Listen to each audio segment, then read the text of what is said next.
ঠাকুর, মা ও স্বামীজির চরণে প্রণাম নিবেদন করে শুরু করছি স্বামী লোকেশ্বরানন্দ মহারাজ কর্তৃক সম্পাদিত Ramakrishna mission institute of culture, goal park থেকে প্রকাশিত শতরূপে সারদা। আজ পাঠ করব নব বেদান্তের রূপায়ণে শ্রী মা। লিখেছেন স্বামী প্রভানন্দ মহারাজ, সহকারী সম্পাদক, রামকৃষ্ণ মঠ ও রামকৃষ্ণ মিশন, বেলুর মঠ, হাওড়া। পাঠ করছি নব বেদান্তের রূপায়ণে শ্রী মার পঞ্চম পর্ব। সর্বাবস্থায় সর্বজীবে পরিব্যাপ্ত এই মাতৃভাব গভীর ও মহান। আমি সতেরো মা, অসতেরো মা, সতীরও মা, অসতীরও মা। শ্রী মায়ের এ কথা শুনে সন্তানের মনে উকিঝুঁকি দেয় নানা সংশয়। শ্রী মা তার আচরণ দিয়ে এই সংশয় ভঞ্জন করেন, আবার স্বমুখে বলেন, আমি সত্যিকারের মা। গুরু পত্নী নয়, পাতানো মা নয়, কথার কথা মা নয়, সত্য জননী। শুদ্ধ সত্য মাতৃভাব ও বেদান্ত বিঘোষিত ঐক্যভাব সমকেন্দ্রিক। এ বিষয়ে শ্রী মা স্বামী বিশ্বেশ্বরানন্দকে বুঝিয়ে বলেছিলেন যে তার সন্ন্যাসী সন্তানদের তিনি নারায়ণ ভাবেও দেখেন, আবার সন্তান ভাবেও দেখেন। শ্রী মায়ের মাতৃভাবরূপ স্বভাব দেশকাল পাত্রের গণ্ডি উত্তীর্ণ, স্নেহ প্রেম করুণার বিগলিত ধারায় প্রবাহিত।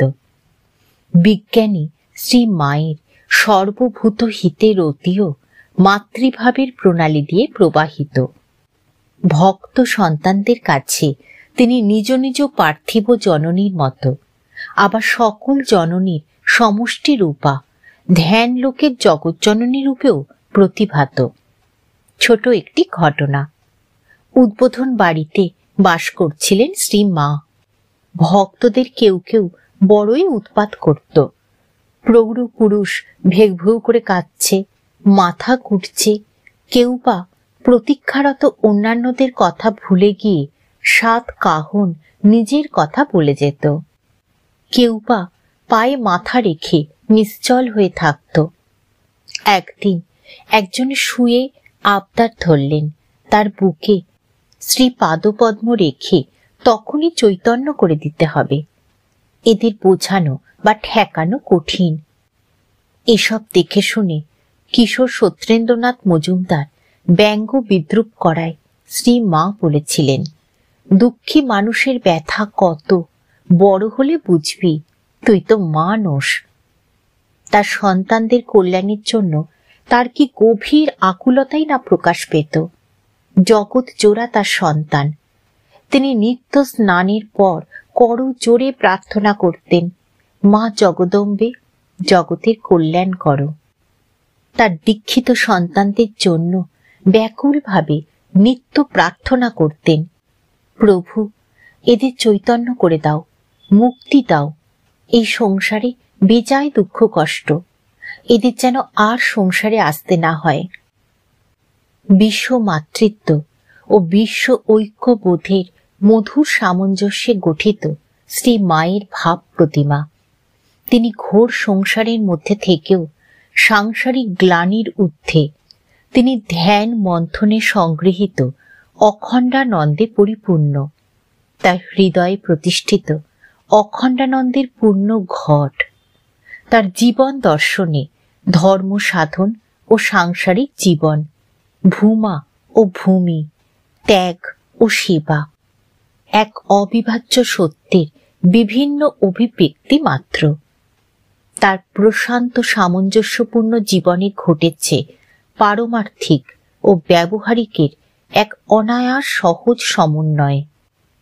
শ্রীরামকৃষ্ণ মহাত্যাগী সন্ন্যাসী, অপরদিকে শ্রী মা সাংসারিক বৃত্তের মধ্যে যেন বদ্ধ।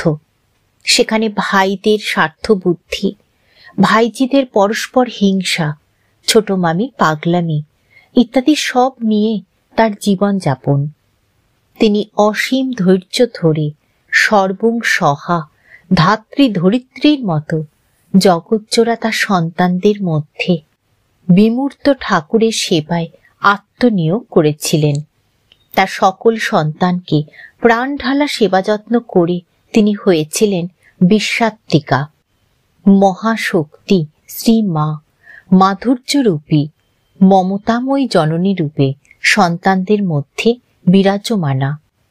শ্রী মায়ের জীবন, তার বিচার বিবেচনা, দূরদর্শিতা, ক্ষমাশীলতা ও অদোষদর্শিতা, কর্ম নিপুণতা ও বিবিক্তি ব্যবহারিক পটুকে করেছে মুগ্ধ, পারমার্থিকের অনুসন্ধিৎসুকে করেছে প্রলুব্ধ। সাংসারিক ঝড়ঝাপটার বিষম ছন্দের দৌরাত্ম্যকে দূর করে সংসার সেবীদের সৌষ্ঠব স্বাচ্ছন্দ্যে প্রতিষ্ঠিত হওয়ার কৌশল শিখিয়েছিলেন তিনি। এর পিছনেও রয়েছে নববেদান্তের নীতি ও তার সার্থক প্রযুক্তি। নববেদান্তের দাবি ব্রহ্মানুভব সীমিত থাকবে না শুধু সমাধিতে, তাকে প্রযুক্ত করতে হবে সর্বাবস্থায় সর্বকালে। নববেদান্তের দৃষ্টিকোণ থেকে বিভিন্ন দার্শনিক মত ও ধর্মীয় পথের সমন্বয় সম্ভবপর। শ্রী মায়ের মননালোকে ঠাকুর পূর্ণ অদ্বৈত ছিলেন এবং অদ্বৈত প্রচার করতেন। তার অদ্বৈতানুভূতির বেদী মূলে সংহত ও সমন্বিত হয়েছিল যাবতীয় বিরোধ ও সংশয়।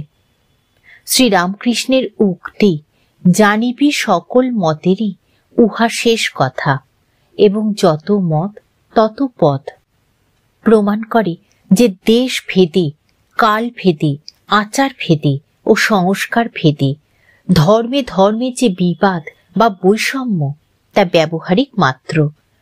পরমার্থ এদের মধ্যে কোনো বিরোধ নেই। অদ্বৈত ব্রহ্মবাদী সর্ববিরোধের অবসান সম্ভব। রামকৃষ্ণ অনুসারী সমন্বয়ের আলোকে শ্রী মায়ের সহজ স্বাভাবিক শালীনতাপূর্ণ জীবন সমুদ্ভাসিত। বিশেষত দ্বৈত ভাবপুঞ্জের পরিধির মধ্যে অদ্বৈত তত্ত্বের সুষ্ঠু প্রয়োগের কুশলতায় শ্রী মায়ের অতুলনীয় অবদান অনন্য স্বতন্ত্র। বৈদান্তিক সন্ন্যাসী, তান্ত্রিক ভৈরবী, বৈষ্ণব, শৈব, মুসলমান, খ্রিস্টান সকলের প্রতি শ্রী মায়ের ছিল উদার সমদৃষ্টি। সমন্বয় অনুভূতিতে অনুরঞ্জিত শ্রীমা বলতেন, ব্রহ্ম সকল বস্তুতেই আছেন। তবে কি জানো, সাধু পুরুষেরা সব আসেন মানুষকে পথ দেখাতে। এক একজনে এক এক রকমের বলেন। পথ অনেক, সেজন্য তাদের সকলের কথাই সত্য। যেমন একটা গাছে সাদা, কালো, লাল নানা রকমের পাখি এসে বসে হরেক রকমের বলছে।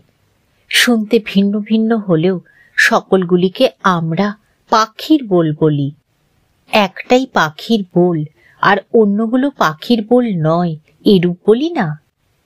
বিভিন্ন ধর্মের দার্শনিক তত্ত্ব, আচার অনুষ্ঠান ও পুরাণ কাহিনীর মধ্যে মানুষের ঈশ্বরলাভের আকুতি প্রধান। এই মুখ্য ভাবটিকে কেন্দ্রবিন্দুতে রেখে শ্রী মা তার নিত্য চর্চা এমনভাবে পরিচালিত করেছিলেন যে বেদান্তের ভাববিন্যাসের ভারসাম্য কোনো অবস্থাতেই বিপর্যস্ত হয়নি। উপরন্তু তার মধ্যে যে কোনো নতুন ধর্ম ভাব বা ধর্মানুভূতির মর্ম মূলে অব্যর্থভাবে প্রবেশ করবার অসাধারণ সামর্থ্য লক্ষ্য করে বিস্ময় নিবদ্ধ হয়েছিলেন ভগিনী নিবেদিতা। প্রাজ্ঞ রামমোহন রায় অদ্বৈত তত্ত্বে নীতিজ্ঞানের ভিত্তিভূমি খুঁজে পাননি। যীশুখ্রিস্টের উপদেশের আশ্রয় নিয়েছিলেন তিনি। এদিকে রামকৃষ্ণ, সারদা, বিবেকানন্দ অদ্বৈতের অবিমিশ্র একত্বের মধ্যে আবিষ্কার করেছিলেন নীতি বিজ্ঞানের দৃঢ়তম ভিত্তিভূমি। অনাত্মদৃষ্টিতেই রয়েছে আপন পর ভেদ, আত্মদৃষ্টিতে রয়েছে সর্বব্যাপী একত্ব, অখণ্ডত্ব। এই মহান তত্ত্বে অটলভাবে আস্থাশীল ছিলেন বলেই শ্রী মায়ের অটুট স্নেহ, প্রীতি, সহানুভূতি কল্যাণ স্রোতের ন্যায় অজস্র ধারায় প্রবাহিত। জগতের হিতার্থে তার সর্বাত্মক আত্মসমর্পণ ঈশ্বরের শ্রেষ্ঠ উপাসনায় পর্যবসিত। বেদান্ত বিজ্ঞানে প্রতিষ্ঠিত শ্রী মায়ের নীতি জ্ঞানের একটি উদাহরণ উল্লেখ করলেই যথেষ্ট হবে। লর্ড কারমাইকেলের আক্রমণাত্মক ভাষণের পর সরকার ঘেঁষা হিতৈষীরা রামকৃষ্ণ মিশন কর্তৃপক্ষকে পরামর্শ দেয় প্রাক্তন বৈপ্লবিক সমিতির সদস্য যারা সংঘে আশ্রয় নিয়েছেন তাদের সরিয়ে দিতে। শুনে শ্রী মা বললেন, ঠাকুরের ইচ্ছে মঠ মিশন হয়েছে, রাজরোষে নিয়ম লঙ্ঘন করা অধর্ম। ঠাকুরের নামে যারা সন্ন্যাসী তারা মঠে থাকবে, নয়তো কেউ থাকবে না। আমার ছেলেরা গাছতলায় আশ্রয় নেবে, তবু সত্য ভঙ্গ করবে না। সন্তান আবদার করে যাই চাক না কেন, নীতি বিজ্ঞানী কল্যাণময়ী শ্রী মা সন্তানের চাওয়াকে ঊর্ধ্বায়ত করে দিতেন লৌকিক বা অলৌকিক উপায়। শ্রীমা বলতেন, সর্বদা বিচার করবে, যে বস্তুতে মন যাচ্ছে তা অনিত্য চিন্তা করে ভগবানে মন সমর্পণ করবে। তিনি ভগবানের নিকট নির্বাসনা প্রার্থনা করতে উপদেশ দিতেন। তিনি আরো বলতেন, মায়া কাটিয়ে কাটিয়ে নির্বাণ হবে, ভগবানে মিশে যাবে। বাসনা হতেই তো দেহ, একেবারে নির্বাসনা হলো তো সব ফুরালো। ঠাকুর, মা ও স্বামীজির চরণে প্রণাম নিবেদন করে শেষ করছি আজকের পাঠ। নব বেদান্তের রূপায়ণে শ্রী মার ৫ম পর্ব।